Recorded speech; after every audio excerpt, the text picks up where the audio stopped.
최고위원 조용진입니다. 중국발 딥시크가 몰고 온 충격이 엄청난 모양입니다. 미국 증시가 휘청거렸습니다. 딥시크의 저렴한 개발 비용, 딥시크의 저성능 고효율의 기술 개발 등에 관해 이야기하려는 게 아닙니다. 왜 우리는 언제부터 기술 개발이 약화되는지 말하고 싶기 때문입니다. 연구 개발자도 법으로 주 52시간 근무로 묶어놔서 창의적인 연구도 못하게 막고 있다는 것이 대체적인 여론입니다. 반도체 연구 개발만이라도 주 52시간 예외로 해달라는 청원이 많습니다. 정치권 간섭이 약한 분야일수록 세계적으로 우뚝 서는 일이 종종 벌어집니다. 정치권이 경제 간섭하면 할수록 빈부격차만 벌어지니 아이러니합니다. 민주당이 밀어붙였던 주택임대차 3법이 주택가격 상승만 시키는 부작용을 불러왔습니다. 전세 사기도 덩달아 뛰었습니다. 정치권에 밀어붙이기식 국민을 개입의 부작용을 똑똑히 봤습니다. 경제는 가급적 자율에 맡겨야 합니다. 국민을 위해 법을 강화한다지만 법도 현장에 있는 사람들의 말에 귀를 기울여야만 합니다. 강성 지지층에 휩싸여 보여주기식 법 제정이 끼치는 해악을 충분히 경험했습니다.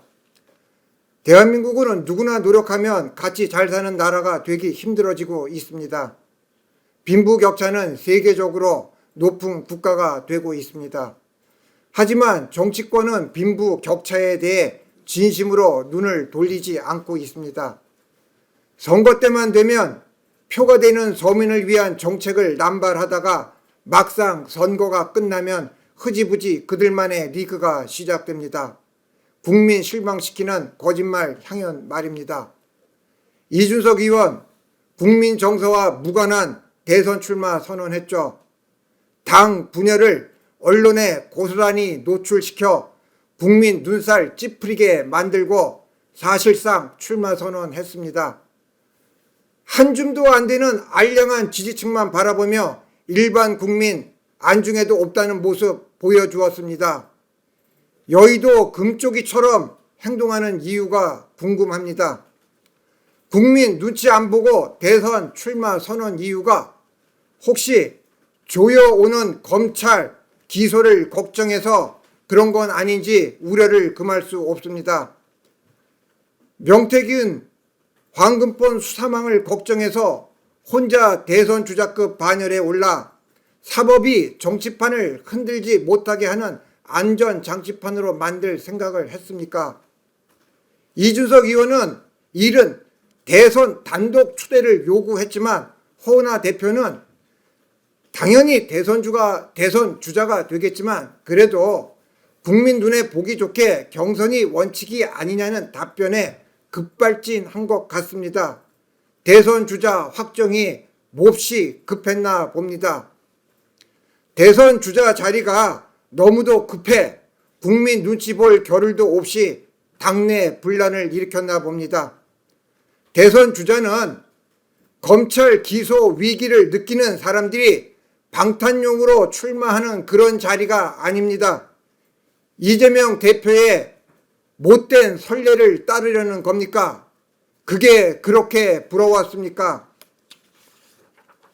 명태균 씨 사건은 검찰 수사를 뒤에서 조용히 지켜보는 대다수 국민이 있다는 것을 명심해야 합니다. 정치인은 국민을 두려워해야 하고 국민 두려운 걸 알 때 그때서야 깨끗한 정치가 시작될 겁니다.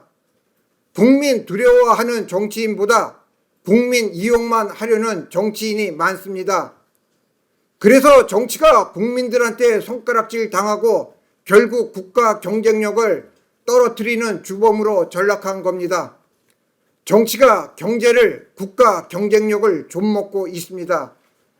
이제 괴물 정치인이 물러나야 할 때가 왔습니다.